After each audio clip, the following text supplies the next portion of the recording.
दिल्ली विधानसभा चुनाव के लिए सभी पार्टियों ने अपनी अपनी तैयारियां तेज कर दी हैं। चुनाव में जीत हासिल करने के लिए सभी एड़ी चोटी का दम अभी से लगा रही हैं। जहां एक तरफ आम आदमी पार्टी ने 70 उम्मीदवारों को मैदान में उतार दिया है, महिलाओं, बुजुर्गों और दलित छात्रों के लिए चुनावी वादों की भरमार लगा दी है, तो वहीं दूसरी तरफ खबर है कि इसी हफ्ते बीजेपी अपने उम्मीदवारों की पहली लिस्ट जारी कर सकती है।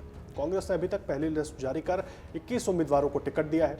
ऐसे में सवाल यह भी उठता है कि सीएम आतिशी और पूर्व सीएम अरविंद केजरीवाल के सामने बीजेपी किसको उम्मीदवार बनाएगी, किस नाम पर बीजेपी मुहर लगा सकती है। दरअसल उम्मीदवारों को लेकर 19 दिसंबर को बीजेपी ने एक बैठक बुलाई थी, जिसमें अधिकांश सीटों पर 3 मजबूत दावेदारों की सूची तैयार कर ली गई है। इसमें नई दिल्ली, कालकाजी, पटपड़गंज, कृष्णानगर, पटेल नगर, नजफगढ़, बिजवासन सहित सभी सीटें शामिल हैं। सबसे ज्यादा चर्चा नई दिल्ली सीट को लेकर है। सूत्रों के मुताबिक बीजेपी केंद्रीय चुनाव समिति की बैठक इसी हफ्ते होने की संभावना है। बीजेपी अपने कुछ पूर्व सांसदों को विधानसभा में टिकट दे सकती है। नई दिल्ली विधानसभा सीट से पूर्व सांसद परवेश साहिब सिंह वर्मा का अरविंद केजरीवाल के खिलाफ चुनाव लड़ना लगभग तय माना जा रहा है। बीजेपी ने पूरा मंथन किया। बीजेपी आप और कांग्रेस के कुछ वरिष्ठ नेताओं को अपने पाले में लाकर टिकट देगी। साथ ही बीजेपी ये तय कर चुकी है कि दिल्ली विधानसभा चुनाव में वो बिना सीएम चेहरे के उतरेगी।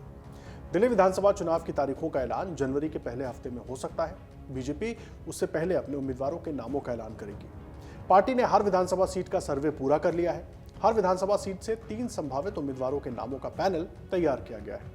बीजेपी के अभी 8 विधायक हैं, इनमें से कुछ का पत्ता भी कट सकता है। जबकि हाल ही में बीजेपी में शामिल हुए कैलाश गहलोत, राजकुमार चौहान, अरविंदर सिंह लवली, राजकुमार आनंद जैसे नेताओं को टिकट मिल सकता है। दिल्ली बीजेपी के प्रदेश अध्यक्ष वीरेंद्र सचदेवा को भी चुनावी मैदान में उतारा जा सकता है और दिल्ली में बीजेपी अपने सहयोगियों जेडीयू और एलजेपी को भी टिकट दे सकती है। दक्षिण दिल्ली से रमेश बिधूड़ी को भी इस बार लोकसभा टिकट नहीं मिला था। वो पिछले कई महीने से कालकाजी क्षेत्र में सक्रिय हैं। समिति की सूची में भी वहां से उनका नाम है। साथ ही तुगलकाबाद से भी उनका नाम है। वो यहां से पहले विधायक भी रह चुके हैं। पटपड़गंज सीट से दावेदारों की सूची में प्रदेश अध्यक्ष का नाम शामिल है। इनके साथ पिछली बार बहुत कम अंतर से पूर्व उप मुख्यमंत्री मनीष सिसोदिया से हारने वाले रवि नेगी की भी दावेदारी है।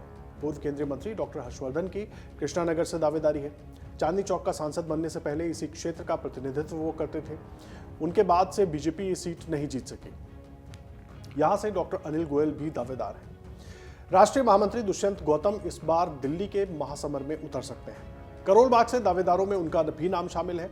आप छोड़कर बीजेपी में आने वाले पूर्व मंत्री राजकुमार आनंद को पटेल नगर से टिकट मिल सकता है। आपसे आने वाले पूर्व मंत्री कैलाश गहलोत का नाम नजफगढ़ से है, पर वो बिजवासन से दावेदारी कर रहे हैं। समिति की सूची में सभी 7 बीजेपी विधायकों के नाम भी शामिल हैं। सूत्रों के मुताबिक ज्यादातर विधायकों को फिर से टिकट दिया जाएगा। गांधीनगर से विधायक अनिल वाजपेयी के साथ ही पूर्व मंत्री अरविंदर सिंह लवली का नाम है।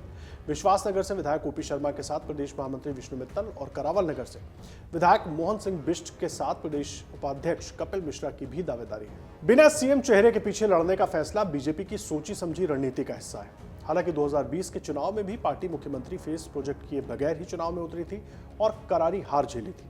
ऐसे में पिछले चुनाव के फॉर्मूले को ही दोहराने के पीछे क्या रणनीति हो सकती है, बात इसे लेकर के भी हो रही है। दरअसल बीजेपी को लगता है कि उनके पास इस समय दिल्ली की राजनीति में कोई ऐसा चेहरा नहीं है जो अपने दम पर ही दिल्ली में केजरीवाल की चुनौती का सामना कर पाए। पार्टी की रणनीति कोई चेहरा प्रोजेक्ट करने की बजाय चुनावी जंग में पीएम मोदी का चेहरा ही आगे रखने की है। बीजेपी के नेताओं को भी लगता है कि केजरीवाल के मुकाबले कोई चेहरा आगे करने से बेहतर है पीएम मोदी के नाम और उनके काम को आगे रखना। जानकारी के मुताबिक पार्टी में इस बात को लेकर के भी मंथन हुआ कि दूसरे राज्य से लाकर किसी बड़े चेहरे को सीएम प्रोजेक्ट कर दिया जाए, जैसा 1998 में कांग्रेस ने किया था। तब कांग्रेस ने शीला दीक्षित को सीएम फेस घोषित कर दिया था। लेकिन दूसरे राज्य के नेता की दिल्ली के बीजेपी कार्यकर्ताओं के साथ केमिस्ट्री कैसी रहेगी, इसे लेकर के भी असमंजस की वजह से इस तरह की संभावनाओं पर विराम लग गया। अब देखना होगा कि दिल्ली की जनता को लुभाने के लिए बीजेपी क्या दांव लगाती है या केजरीवाल की फ्री रेवड़ी काम आएगी या नहीं। अगर आप ये वीडियो YouTube पर देख रहे हैं तो हमारे चैनल को सब्सक्राइब कर बेल आइकन दबाएं और Facebook पर देख रहे हैं तो हमारे पेज को लाइक करें। 8 मिलियन प्लस सब्सक्राइबर, आपके इस भरोसे के लिए बहुत धन्यवाद।